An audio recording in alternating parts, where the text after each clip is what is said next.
Ladies and gentlemen, we live in a world filled with noise, a constant hum of activity, expectations, and interactions.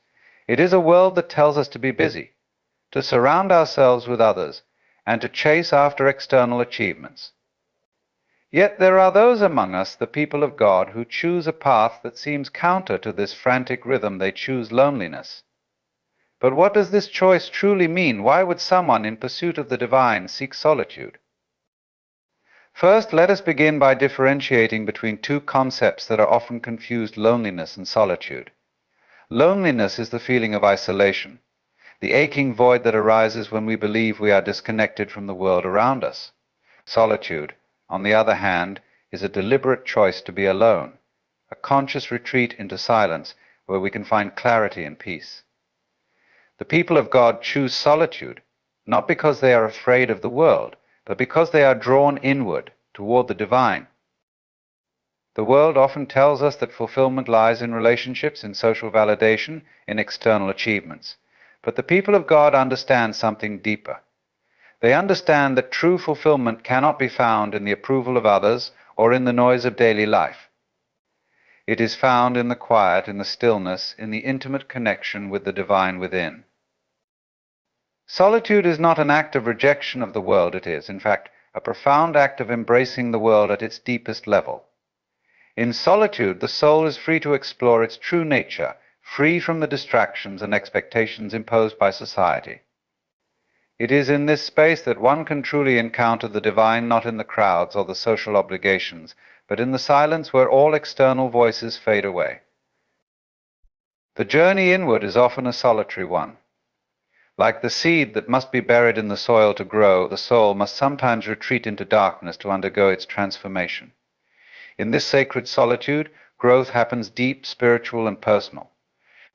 The mystics and spiritual seekers of all traditions have known this truth for centuries. In the quiet of one's own heart, the divine speaks most clearly.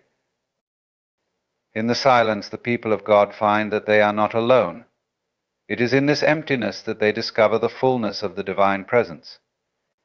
The paradox is profound. By choosing loneliness, they are not rejecting connection, they are entering into a deeper, more intimate connection with the universe, with God, with themselves.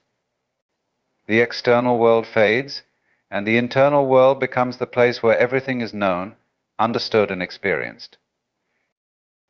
This loneliness, this sacred solitude, is not a punishment or a burden, but a gift. It is in solitude that we learn to hear the whispers of the divine, to listen to the soft call within our hearts.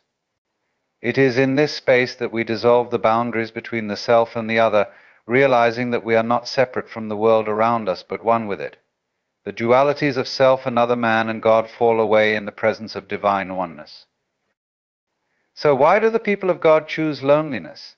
They choose it not because they are lonely, but because in the stillness, in the silence, they find their truest connection. They find a peace that the world cannot offer, a wisdom that cannot be found in the noise of daily life, and a love that transcends all understanding. In the quiet, they are not alone, they are united with the divine. Let us all, in our own way, learn to embrace the gift of solitude. Let us not fear the emptiness, but see it as the fertile ground where spiritual growth takes root. For in the quiet we may just discover that we are never truly alone. The nature of divine connection is often misunderstood in our fast-paced, outward-focused world. People frequently seek God through external rituals, communal worship, or the approval of others, believing that these outward expressions are the most direct path to the divine. However, the truest form of connection with the divine does not lie in the external. It is something far more profound, an inner resonance that emerges when one turns inward and quiets the mind. Divine connection is not bound by the forms we impose upon it. It is felt in the deep recesses of the soul, in the spaces where silence and stillness reveal their hidden treasures. In the silence of solitude, we begin to recognize that the divine is not some distant, impersonal force, but a living presence within us, awaiting our awareness. It is not something that can be grasped with the intellect or measured through external signs. The connection with the divine is inherently experiential, felt not through outward manifestations, but through an inner knowing, a deep an intimate sense of oneness that transcends all human conceptions of separateness. It is a connection that is not about what we do or say, but about what we become in our most authentic, unguarded selves. To experience this kind of connection requires a willingness to let go of everything that stands in the way: the ego, the distractions of the mind, the incessant demands of the world. In the hustle of everyday life, it is easy to become detached from the core of our being, to forget that we are not separate from the divine, but that we are inherently and eternally intertwined with it. The nature of divine connection, then, is not found in the busyness of the world, but in the quiet, the pause, and the space that we allow for our souls to remember their true nature. This connection, once realized, is not a fleeting experience, but a permanent shift in perception. It is as though a veil is lifted, revealing that the divine was never far away. It is always within, waiting to be recognized. The divine is not something that we must go out and search for, but something that we must return to within ourselves, a realization that the connection has always been there, buried beneath layers of doubt, fear, and illusion. The people who walk the path of God understand this deeply. They know that true connection with the divine cannot be obtained through superficial actions or external recognition. They also know that the experience of God is not limited to moments of prayer or ritual, but is found in every aspect of life, particularly in the stillness where the soul can hear its own whispering voice. This is not a voice of separation or division, but a voice of unity, a reminder that all things are interconnected, and that we, as individuals, are part of a vast divine tapestry. Divine connection transcends the dualities of human existence, the distinctions we create between self and other, between sacred and profane, between human and divine. In the presence of the divine, these distinctions begin to dissolve. What we once thought of as separate becomes integrated into a larger whole. We begin to realize that the divine is not just something out there, but is the very essence of our being. In this way, divine connection transforms the individual experience, allowing us to see ourselves not as separate, isolated entities, but as vital parts of a universal consciousness. This realization of divine connection is not merely intellectual, it is something that must be felt and experienced. It is an awakening of the heart and soul, an opening to a reality that transcends the ordinary. It is a sacred awareness that the divine is not confined to temples or holy books, but that it is embedded in the very fabric of our existence, in the breath we take, the thoughts we think, and the love we give. It is in these quiet, everyday moments that the nature of the divine connection reveals itself, not in grand gestures, but in the stillness, the humility, and the beauty of simple existence. To connect with the divine, then, is not to seek something outside of ourselves, but to return to something within. It is a deep remembering of our connection to all that is. In the silence, the stillness, and the sacred solitude, we begin to recognize that we are never truly alone. The divine has always been with us, waiting for us to notice, to listen, and to embrace the connection that is our birthright. When we do, we find that the divine is not a distant or abstract concept, but a living, breathing presence, always present, always guiding, and always available to those who are willing to listen. Solitude and loneliness are often confused, yet they represent two vastly different experiences. Both are states of being alone, but their emotional and spiritual meanings diverge significantly. Loneliness is often viewed as a negative experience, one that carries with it a sense of isolation, emptiness, and longing. It suggests a void, a sense of separation from others and the world around us, as though we are adrift without connection or purpose. Solitude, in contrast, is a choice, a deliberate stepping away from the noise of the world to find clarity, peace, and a deeper connection to the self. While loneliness arises from a lack of fulfillment, solitude emerges from a place of fullness and self-awareness. When we feel lonely, there is a deep yearning for connection, a sense that something vital is missing. Loneliness often stems from external circumstances, such as the absence of loved ones, the absence of meaningful social interaction, or the absence of affirmation from others. It is an emotional state that is tied to a belief that we are incomplete without the presence of others. This belief can lead to feelings of sadness, frustration, or even despair as we search for external sources of validation and love to fill the emptiness within. Loneliness is often driven by the idea that we are separate, isolated beings, and that we need others to complete us.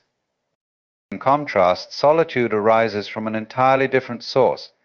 It is not born from a need to escape or desire to fill a void, but rather from a deep inner calling.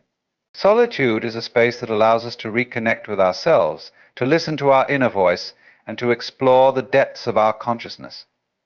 It is a conscious choice to step away from the external distractions of daily life in order to reflect, recharge, and grow. Solitude is not about rejecting the world or withdrawing in fear, but about creating a space in which we can hear our own thoughts without the interference of outside influences. One of the key differences between loneliness and solitude is how they shape our sense of identity. Loneliness often arises when we feel disconnected from the people around us, leading to a sense of personal inadequacy or failure. When we are lonely, we might internalize the belief that something is wrong with us because we are not surrounded by others, or we may feel that we are not worthy of love and companionship. In this state, we are focused on what is lacking rather than on what is present. Solitude, however, invites us to turn inward and reconnect with our own sense of self-worth.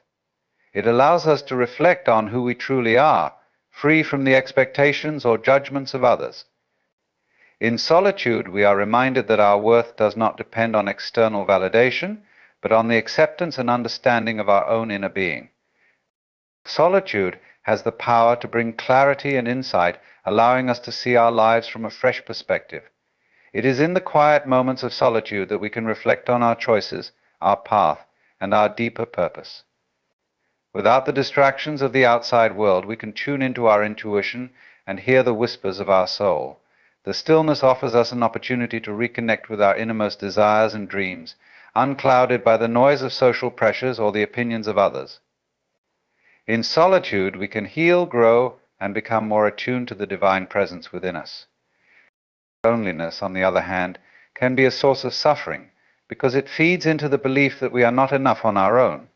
It is often fueled by a sense of longing and a desire for validation from others. Loneliness can make us feel as though we are incomplete, and it often leads to unhealthy attachments or behaviors as we attempt to fill the void with external sources of comfort.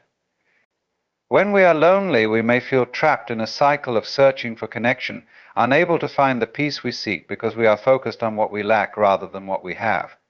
Solitude, when embraced as a positive and nurturing force, can lead to a profound sense of self-empowerment and spiritual growth. It allows us to tap into our inner wisdom, to cultivate a deeper relationship with ourselves, and to create space for the divine to speak to us. In solitude, we learn that we are whole and complete in our own right, and that our connection to the world and to others flows naturally from this inner sense of wholeness. In essence, the key difference between solitude and loneliness lies in the perception and the intention behind them. Loneliness is driven by a sense of need and lack, while solitude is a choice grounded in self-awareness and growth. The experience of being alone can be either painful or transformative, depending on how we approach it. When we understand the difference, we can choose to embrace solitude as a sacred space for reflection, connection, and renewal, rather than allowing ourselves to be consumed by the feelings of emptiness and longing that come with loneliness. Social expectations are deeply ingrained in the fabric of our lives, shaping our behavior, desires, and even our sense of self. From an early age, we are taught to conform to certain norms, to strive for specific achievements, and to seek approval from others.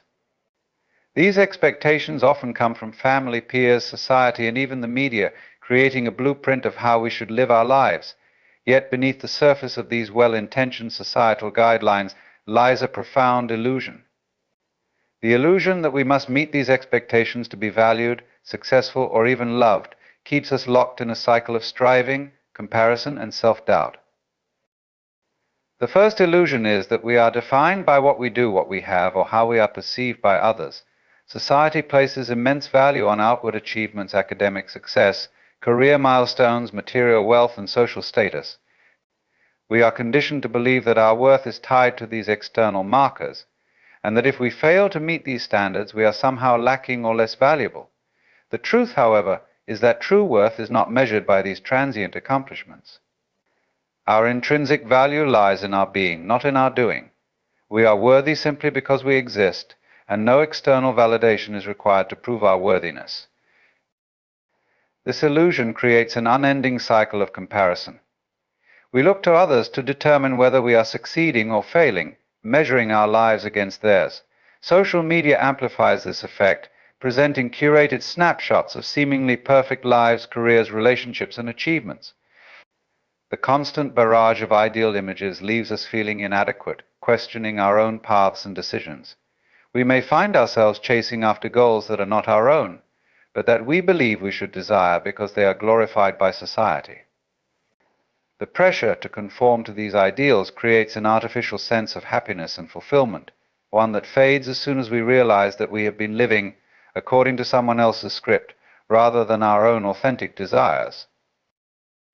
Another aspect of this illusion is the belief that happiness and success are destinations to be reached, and that once we achieve certain milestones, we will finally feel complete. We are taught that happiness lies in the next promotion, the next relationship, the next material possession. Yet when we reach these milestones, the satisfaction is often fleeting. The cycle continues, and we are left constantly chasing the next goal, never fully present in the moment or content with where we are. The truth is that happiness is not a distant prize to be won, but a state of mind that can be cultivated in the present. It is found in the acceptance of ourselves as we are, without the need for external validation or comparison. Social expectations also promote the illusion that we must live our lives according to a linear path with clearly defined steps and stages. We are told to graduate, get a job, settle down, buy a house, and so on, in a specific order. Those who deviate from this prescribed path are often seen as failures or outliers, yet the human experience is far more diverse and complex than these rigid timelines suggest. Each person's journey is unique, and there is no one-size-fits-all approach to life. By adhering strictly to societal expectations, we may miss the richness of the varied, unexpected paths that life offers. The beauty of life often lies in its unpredictability, in the moments that arise outside the conventional timeline. The most insidious part of the illusion of social expectations is the subtle erosion of our authentic selves. When we become consumed by the need to meet external standards, we lose sight of our true desires, our unique gifts, and our personal truths. We begin to mold ourselves to fit into a predefined box, sacrificing our individuality and inner peace in the process. We may look outward for happiness and success, but in doing so, we overlook the profound joy that comes from embracing our authentic selves, free from the need for approval. Ultimately, the illusion of social expectations keeps us bound in a state of constant striving, comparison, and dissatisfaction. It distracts us from the deeper truths of our existence, that we are worthy as we are, that happiness is found within, and that there is no single right way to live a fulfilling life. By recognizing this illusion, we can begin to free ourselves from its grip and return to a place of inner peace, where we can live authentically according to our own values, desires, and sense of purpose. The key is not to reject society entirely, but to question the expectations it places upon us and to learn to walk our own path with confidence and grace. Spiritual rebirth through solitude is a powerful, transformative process that allows individuals to reconnect with their inner selves, embrace deeper truths, and experience profound growth. In the hustle and bustle of modern life, it is easy to become disconnected from our authentic essence, as we are constantly distracted by the demands of the world, the expectations of others, and the noise of our own minds. Solitude provides a sacred space to step away from these distractions and return to a place of stillness, where spiritual awakening can take place. It is in this space of solitude that the soul finds its true voice, free from the interference of external influences. The concept of spiritual rebirth often involves letting go of old patterns, beliefs, and attachments that no longer serve our higher purpose. In solitude, we are invited to face these aspects of ourselves, the fears, doubts, and limiting beliefs that have shaped our identities over time.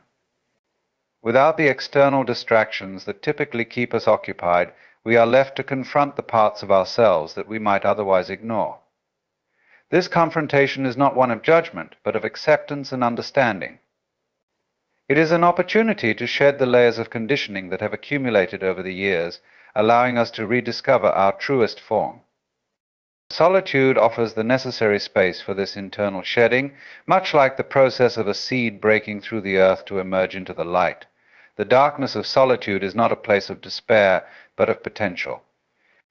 It is in the stillness that we can experience a sense of rebirth as old ways of thinking and being dissolve, making room for new insights, perspectives, and truths. This transformation is often gradual, taking place in moments of quiet reflection, prayer, or meditation, where we allow ourselves to be fully present and open to the divine guidance that flows from within. As we spend time in solitude, we come to understand that spiritual rebirth is not about becoming something new, but rather returning to a more authentic version of ourselves, one that is not influenced by the expectations and judgments of others. It is a journey of self-discovery, where we uncover the divine presence within us and recognize that we are inherently whole and complete. This realization is liberating, for it frees us from the need to seek validation or approval from external sources. In solitude, we learn to rely on our own inner wisdom and trust that we are on the right path, regardless of how it may appear to others. The process of spiritual rebirth through solitude can also be seen as a form of purification. As we detach from the noise of the world, we create space for the divine presence to enter our lives more fully. This purification is not about abandoning the world, but rather about finding clarity and peace within it. It is through the experience of solitude that we come to recognize the interconnectedness of all things and the profound wisdom that exists within each moment. The soul, in its quietude, is able to reconnect with the divine source that sustains all life. Ultimately, spiritual rebirth through solitude is a deeply personal and transformative experience. It is an opportunity to break free from the constraints of the ego and the illusions of the material world, and to reconnect with the divine essence that resides within us. In solitude, we find the courage to let go of what no longer serves us, to heal from past wounds, and to embrace the fullness of our being. This rebirth is not a one-time event, but an ongoing process, one that unfolds as we continue to journey inward and embrace the sacred space of solitude. Through this process, we awaken to the truth of who we are and step into a new, more conscious way of living, one that is aligned with our highest self and the divine will. The fear of disconnection is a deeply rooted human experience, one that arises from the primal need for belonging and the inherent desire to feel seen, understood, and valued by others. From early childhood, we are conditioned to seek connection with our caregivers, peers, and society. This need for connection is not merely social, but is tied to our survival instincts, as humans are naturally social creatures. The fear of being disconnected, isolated, or abandoned stems from this fundamental drive to belong. It is an emotional and psychological response that can manifest in various forms, from anxiety and loneliness to feelings of inadequacy and rejection. At the core of this fear is the belief that without connection, we are incomplete or unworthy. Many people experience a sense of emptiness or inadequacy when they feel disconnected from others, as though their existence is diminished in the absence of relationships. This fear often leads individuals to place immense value on external validation, whether it is through social acceptance, romantic relationships, or professional success. The desire for approval becomes a way to reassure ourselves that we are worthy of love and connection, and that we are not alone in this vast, sometimes overwhelming world. Yet in this pursuit, we often overlook the fact that true connection begins from within. The fear of disconnection blinds us to the inherent truth that our worth is not dependent on external sources, but on our own recognition of our value as human beings. When we focus too much on seeking connection outside ourselves, we can lose touch with the deeper connection to our inner being. This disconnection from self can fuel a cycle of dependence on others for validation, leaving us vulnerable to the pain of rejection or abandonment. In a world where relationships are often shaped by external factors, appearances, success, and social status, the fear of not meeting expectations can lead to a constant feeling of insecurity.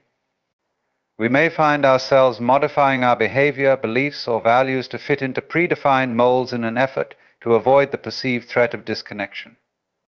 This fear of being misunderstood or rejected can stifle our authentic expression and lead to feelings of isolation, even when surrounded by others.